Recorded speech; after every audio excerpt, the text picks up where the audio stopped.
देखो बेटा, next topic हमारा है ओवरव्यू ऑफ बिजनेस एनवायरनमेंट। इससे पहले जो हमने टॉपिक डिस्कस किया था वो की गवर्नमेंट इंस्टीट्यूशन था। अगला टॉपिक हमारा है ओवरव्यू ऑफ बिजनेस एनवायरनमेंट। ज्यादा समय आपका नहीं लूंगी क्योंकि टाइम है ही नहीं।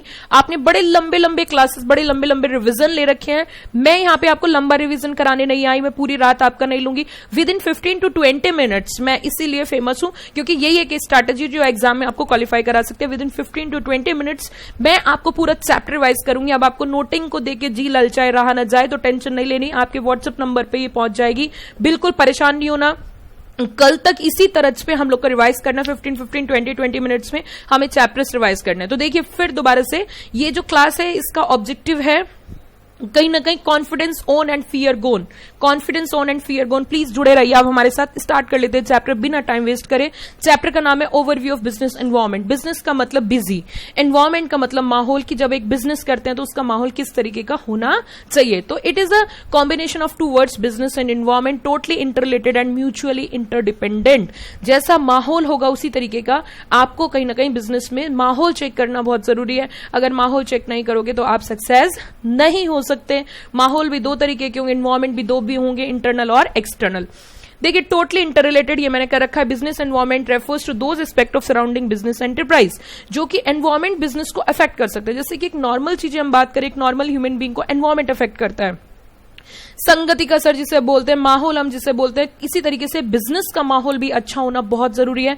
बहुत डिटेल में हम लोग को यहाँ पे नहीं जाना है, कम चीज के डिटेल में जाने का टाइम ही नहीं है। आपको एक दिन बाद एग्जाम देना है तो डिटेल में जाने का टाइम नहीं है, सिर्फ रिवाइज करना है। अगर आप 15-20 मिनट्स आप मुझे ध्यान से सुन लोगे बिना बीच में जाए तो आपका पूरा चैप्टर रिवाइज हो जाएगा। 15-20 मिनट में वैसे भी आप खुद से कुछ नहीं कर पाओगे, आप बुक भी नहीं खोल पाओगे क्योंकि मेरे पास इतने सालों का एक्सपीरियंस है। उसके बेसिस में मैं इतने कम समय में मिनिमम टाइम में मैक्सिमम आउटपुट दे सकती हूँ। तो देखिए ये अफेक्ट करते हैं किसे, influence of business environment. Business environment always changing and is uncertain. हमेशा ध्यान रखना बिजनेस एनवायरनमेंट कभी एक जैसा नहीं हो सकता। जैसे आपने अभी देखा इतनी बड़ी प्रॉब्लम है, कोरोना पेंडेमिक आया, किसी को पता था कि ऐसा हो जाएगा? कितने सारे लोगों के बिजनेस अफेक्ट हो गए, कितने सारे लोगों के बिजनेस बंद हो गए और कितने सारे लोगों के बिजनेस अप हो गए। जैसे सैनिटाइजर का बिजनेस कितनी जल्दी ऊपर गया है। सैनिटाइजर आपने देखा कि कभी किसी ने सोचा था ये एक कितना सैनिटाइजर की अगर हम बात करें, एक बेरोजगार लड़का था किसी कंपनी का लेकिन अब उसे सरकारी नौकरी मिल गई है, कितना ज्यादा फेमस हो गया। तो हम कह सकते हैं कि it's a business and you never know कि आगे क्या होने वाला है। So business environment always changing and is uncertain. Business environment is a sum of all factors outside the control of management of company. Business environment में क्या क्या आता है? कस्टमर है, ग्राहक है, कंट्रोल कर सकते हो नहीं। दूसरा कॉम्पिटिटर है, इसको भी ध्यान में रखना है। तीसरा स्टेक होल्डर है, stake holder is a broader term. Supplier है, इंडस्ट्री ट्रेंड है, चेंज हो जाता है इंडस्ट्री ट्रेंड। एंड रेगुलेशंस है, गवर्नमेंट रेगुलेशंस चेंज करती रहती है। उसी के साथ साथ आगे हम बढ़ेंगे। Business environment refers to external environment and includes all factors. External मतलब बाहर होता है, all factors outside the firm which led to opportunities and threat of a firm. जो फर्म के लिए क्या हो सकता है? थ्रिएट हो सकता है। Features and factors influencing business environment. External forces, external forces कभी भी बिजनेस के कंट्रोल में, मैनेजमेंट के कंट्रोल में नहीं होती है, जो कि डायरेक्टली इनडायरेक्टली अफेक्ट करती है। मैं आपको क्रक्स में बता देती हूँ। Pastel, P political, economical, social, technological, legal, ये सारी ऐसी चीजें जो कभी भी आप कंट्रोल नहीं कर सकते हो। Specific and general forces affect business directly और इनडायरेक्टली, ठीक है ना। PESTEL, industry affect, inter relation, all forces and factors of business environment are inter related to each other. जैसे कि डिमांड ऑफ फास्ट फूड है, तो डिमांड ऑफ फास्ट फूड की अगर हम बात करें, फास्ट फूड की डिमांड ऑटोमेटिकली कहीं ना कहीं मार्केट से दूसरी चीजों की डिमांड अफेक्ट होगी ना। अनसर्टेनिटी है, अनसर्टेनिटी है। अनसर्टेनिटी कैसे बताओ? कोरोना में ऑनलाइन बिजनेस कितना ज्यादा ऊपर चला गया है ना। गेटिंग न्यू अपॉर्चुनिटी है। डायनामिक है, डायनामिक मींस बहुत फ्लेक्सिबल है। फास्ट मैनर में क्या होता है? चेंज होता है, फास्ट मैनर में चेंज होता है। कॉम्प्लेक्स है, वेरी डिफिकल्ट टू अंडरस्टैंड। उसी के साथ although easy to scan the environment but it is very difficult to know how these changes will influence. Relativity है, the impact of business environment में differ from company to company and country to country. Types of environment जैसे कि मैंने बताया, PESTLE, PESTL, political, economical, social, technological and legal. Political environment कैसे है? Political environment ऐसे है, आपने देखा होगा कि जो गवर्नमेंट है, स्टेट गवर्नमेंट, वो अलग अलग गवर्नमेंट अलग अलग पॉलिसीज बनाती है, तो पॉलिसीज बनाती है तो उससे अफेक्ट होता है ना। उसी के साथ साथ जैसे गवर्नमेंट ने टैक्स बढ़ा दिया, तो जब गवर्नमेंट टैक्स बनाएगी तो प्रोडक्ट की जो कीमत है वो बढ़ जाएगी। अगर सरकार टैक्स बढ़ा देती है किसी पे तो प्रोडक्ट की कीमत बढ़ेगी, और प्रोडक्ट की कीमत बढ़ेगी तो कस्टमर से लेना पड़ेगा। इसी तरीके से अगर उत्तराखंड गवर्नमेंट एक डिसीजन लेती है कि भैया उत्तराखंड के अंदर जितनी भी मेडिकल कंपनीज या मेडिकल वो दवाई बनाने वाली फैक्ट्री है उनको टैक्स बेनिफिट मिलेगा और 10 साल के लिए मिलेगा, तो उससे क्या होगा, कॉस्ट कम हो जाएगी, कॉस्ट कम हो जाएगी तो फायदा हो जाएगा। आगे अगर हम बढ़े उसी के साथ साथ इकोनॉमिक एनवायरमेंट जैसे कि इन्फ्लेशन है, अफेक्ट करता है बिजनेस एनवायरमेंट को। Social factor that affect the economic environment of business are cultural influence of time. Technological factor है, आज की डेट में आप ये बताइए इनोवेशन है तो सक्सेसफुल हो और इनोवेशन अपडेशंस नहीं है तो आप सक्सेसफुल नहीं हो। जैसे मैं आपको बताती हूँ, आप सिर्फ पढ़ाना जानते हो लेकिन आपको नोटिंग नहीं आती, आपको क्रक्स नहीं आते। इतने अच्छे अच्छे क्रक्स मेरे पास होते हैं, हम डेवलप करते हैं, क्यों? क्योंकि हमें अपडेटेड रहना है, हमें इनोवेटिव रहना है, ठीक है। उसी के साथ साथ अगर नोकिया की बात करें, आउटडेटेड हो गया, क्यों हो गया आउटडेटेड? क्योंकि उसने अपने अंदर इनोवेशन नहीं किया। अगर वीवो, ओप्पो इनकी बात करें, ये back to back research and development कर रहे हैं, तो technological factor play a very very important role. Legal factors भी कहीं ना कहीं इंपॉर्टेंट रोल प्ले करता है। Business will not change how it operates for legal reasons. बहुत सारे लॉज हैं जो बिजनेस को रेगुलेट करते हैं। Ease of doing business by World Bank for India, इसके ऊपर मैं आपको बताती हूँ। Ease of doing business by World Bank for India, सुनो ध्यान से, इसके बारे में समझना जरूरी है। पहले ये समझो ये ईज ऑफ डूइंग बिजनेस क्या होता है।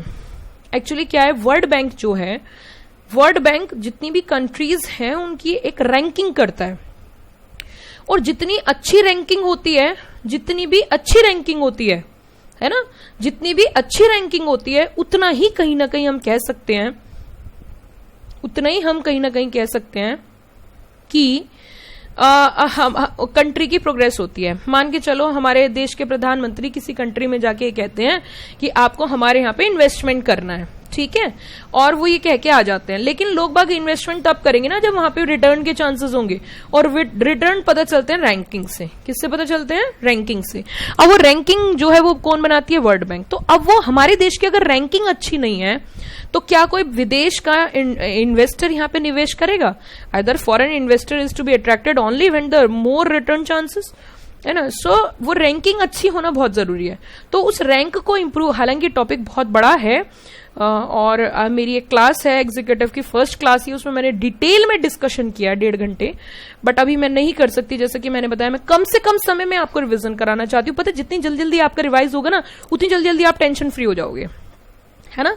फर्स्ट स्टेज है, पहली बार एग्जाम दे रहे हो तो बड़ी दिक्कत सी होती है, इसीलिए आप टेंशन मत लो, हम भी आपके साथ हैं। सो ये जो इंडिया के अंदर बड़े सारे चेंज हुए, जैसे कि कंपनी को बनाने में कम समय लगेगा, रियल एस्टेट का टाइम लिमिट कम कर दिया, रिजॉल्व कंप्लेंट्स जल्दी होंगी, 1 नेशन 1 टैक्स जीएसटी आ गया, इस तरीके की चीजें हैं।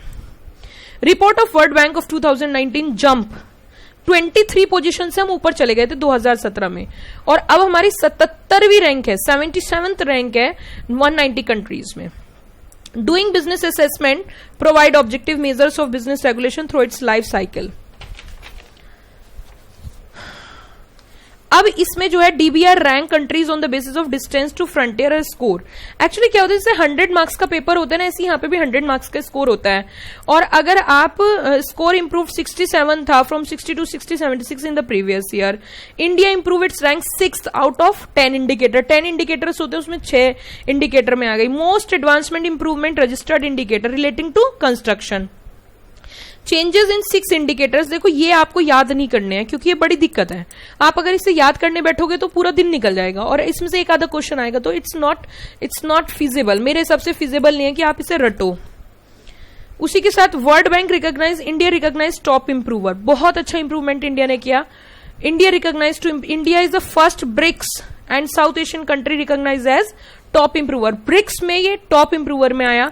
India recorded highest improvement in 2 years since 2011. India now place first position, पहली पोजीशन पे पहुंच गया 2014 में। अब इंडिकेटर वाइज हाइलाइट्स की अगर हम बात करें, अगर हम इंडिकेटर वाइज हाइलाइट की बात करें इंडिया की परफॉर्मेंस, तो construction A, trading across B, starting a business C, SS credit D and SS to electricity E।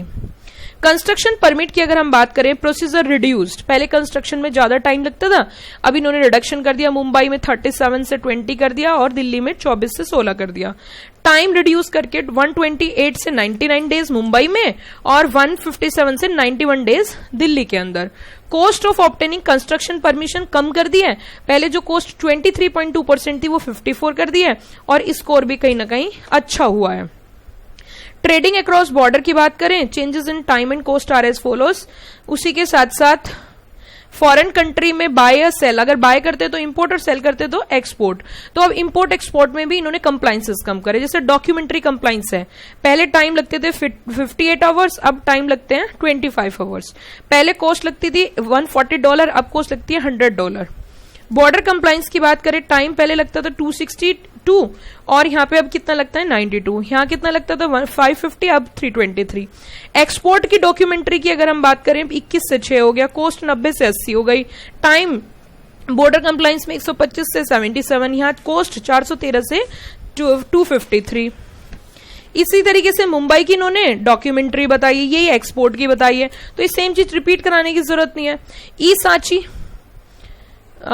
Sanchi क्या है, ये एग्जाम में आ सकता है। ई सांची का मतलब है कि आप सारे डॉक्यूमेंट इलेक्ट्रॉनिकली फाइल कर सकते हो।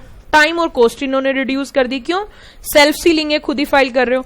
अगर बिजनेस को स्टार्ट करने की बात करें तो मुंबई में जहां 12 दिन लगते थे वो 10 कर दिए और दिल्ली में जहां 11 लगते थे वहां 10 कर दिए। टाइम रिड्यूस, प्रोसीजर जहां 12 थे वहां 10 हो गए, यहां 11 से 10 हो गए। टाइम रिड्यूस दिल्ली के अंदर 30 से 16 दिन कर दिए, मुंबई में 295 से 17 डेज कर दिए, 29.5 से सॉरी। पेन, टेन, डिन, तीनों चीजें, पहले पेन के लिए अलग अप्लाई करो, टेन के लिए अलग अप्लाई करो, डिन के लिए, अब इन्होंने सारा झंझट ही खत्म कर दिया, एक ही फॉर्म कर दिया, SPICe, easy. No requirement of inspection for registration. Shop and establishment act में अगर आप कभी रजिस्ट्रेशन कराओगे तो वहां इंस्पेक्शन नहीं होता, डायरेक्ट आपका सर्टिफिकेट आ जाता है। और डिस्टेंस टू फ्रंटियर भी इंप्रूव हुआ, 75 से लेके 80 टू 96 पॉइंट तक। उसी के साथ साथ अगर हम आगे बात करें, अगर हम अगले पॉइंट की डिस्कशन करें तो अगला पॉइंट इन्होंने कहा, अब ये बताओ कि उधार लेने का क्या सिस्टम है। पहले उधार लेने में जो रैंक हमारी 29 थी अब 22 पहुंच गया है। डीटीएफ भी हमारा बड़ा है, जैसे मैंने बताया ना, डीटीएफ डिस्टेंस टू फ्रंटियर, जो फ्रंटियर है वो 100 है, अगर किसी का 90 है तो अच्छा हुआ है ना, पहले 80 तब 90 हो गए तो इंप्रूव हुआ, तो पहले 75 टू 80 हो गया। स्ट्रेंथ की अगर हम बात करें 8 to 9 हो गई। Secured creditor, secured creditor will now be repealed first during business liquidation. अब बिजली लेने में पहले बड़ी लंबी लाइन लगानी पड़ती थी, उसका प्रोसीजर इन्होंने रिड्यूस कर दिया इजीली, और इसकी वजह से भी डीटीएफ इंप्रूव हुआ 85 से लेके 89। As a result continuous efforts, rank improve हुई। देखिए ओवरऑल अगर 2014 की हम बात करें, हमारी 142 रैंक थी ऑल ओवर इंडिया, 2016 में 130, 2017 में 100, 2018 में 77। कितना अच्छा इंप्रूवमेंट वहां पे किया है, रैंकिंग इंप्रूव हुई है। डीटीएफ की बात करें 53 था, 56, 60, 70। आप कुछ मार्क्स की तरह समझो, जैसे पहले आपके 53 मार्क्स आए, फिर आपके 56 आउट ऑफ 100, फिर 60, then 67। It means again improvement की हो रहा है। 8 इंडिकेटर्स हैं। कंस्ट्रक्शन की अगर हम बात करें तो कंस्ट्रक्शन के पॉइंट ऑफ व्यू से पहले 184 रैंक थी, फिर 52 हो गई और अब प्लस 132 पहुंच गई है। Electricity again reduce. अब ये इतने सारे नंबर हैं, तो ये सारे नंबर आपको याद नहीं करने हैं, मैं पहले बता रही हूं, आपको कुछ कुछ पॉइंट याद करने हैं, सारे नंबर याद करोगे तो बड़ी दिक्कत हो जाएगी। ईज ऑफ डूइंग बिजनेस, मैंने बताया कि किस तरीके से हिंदुस्तान के अंदर बिजनेस आसान किया जाए, लॉस कम किया जाए, कंप्लाइंसेस कम किया जाए, ये एक बहुत इंपॉर्टेंट पॉइंट है।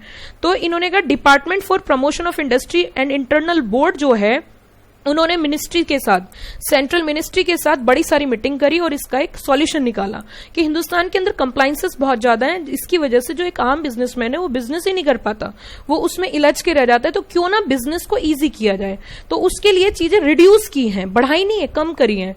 तो government of state union territory various reforms and measures. World Bank ease of doing business, starting a business. अब मान के चलो किसी को कंपनी बनानी है, पहले की मैं बात बता देती हूँ, पहले पब्लिक कंपनी बनाने के लिए 5 लाख की कैपिटल चाहिए, लेकिन nowadays only no limit. Private company में भी कोई लिमिट नहीं कि अगर किसी को बिजनेस करना है तो आप उसे फोर्स क्यों कर रहे हो कि वो 5 लाख या 1 लाख रुपए से ही बिजनेस करे, वो 1 रुपए से बिजनेस कर सकता है। तो इन्होंने इसको क्या कर दिया, एलिमिनेट कर दिया। अब पहले क्या था, मैं पहले की बात बता देती हूँ, जब मैं आपसे 5 साल पहले पढ़ाती थी तो उस समय या काम करते थे हम लोग, तो उस समय क्या होता था कि हमें मल्टीपल फॉर्म फाइल करने पड़ते थे, कंपनी का नाम अलग, अप्रूव, डिन का अलग, हर चीज का अलग फॉर्म जाता था। बट अभी इन्होंने सारे एक जगह फॉर्म मर्ज कर दिए और फॉर्म का नाम रखा स्पाइस। अब ये स्पाइस फॉर्म आपके एग्जाम में आ सकता है, इसकी फुल फॉर्म आपको याद करनी पड़ेगी, simplified proforma for incorporated company electronic by merging 5 different application. मतलब पहले अलग अलग 5 फॉर्म डालने पड़ते थे, अब एक ही फॉर्म से सारे काम हो जाते हैं। क्या क्या हो जाता है देखिए, नेम रिजर्व, कंपनी इनकॉर्पोरेशन, डिन number, pan number, ten number, very very important point exam के लिए। उसी के साथ साथ सर्विस टैक्स वगैरह के लिए भी अभी इन्होंने ई फॉर्म निकाल दिया है, जिसे ई एजाइल बोलते हैं, application for registration of goods and service tax, है ना। Launch new and simplified web based services निकाल दिए हैं। इनकॉर्पोरेशन फीस जो है वो कम कर दी इन्होंने। अगर किसी की कैपिटल 15 लाख रुपए तक है, उसे कोई पैसा ही नहीं देना, तुम कंपनी चलाओ। 15 लाख रुपए तक कोई पैसा ही नहीं है, ठीक है।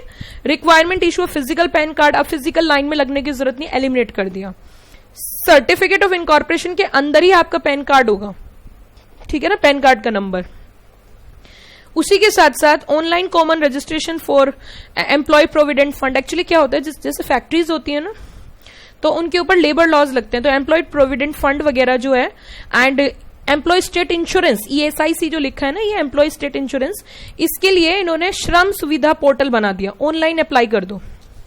GST के रजिस्ट्रेशन की रिक्वायरमेंट एलिमिनेट कर दी। कंस्ट्रक्शन परमिशन जो था सिंगल विंडो से, पहले क्या है कि अगर कोई बिल्डिंग कंस्ट्रक्ट करनी है, अगर कोई सोसाइटी डेवलप करनी है, तो अब आपका ऑनलाइन सिंगल विंडो फॉर्म है, तो इजीली हो गया। उसी के साथ साथ यूनिफाइड बिल्डिंग बाय लॉज बना दिए। इलेक्ट्रिसिटी के लिए इन्होंने चीजें क्या कर दी, आसान कर दी।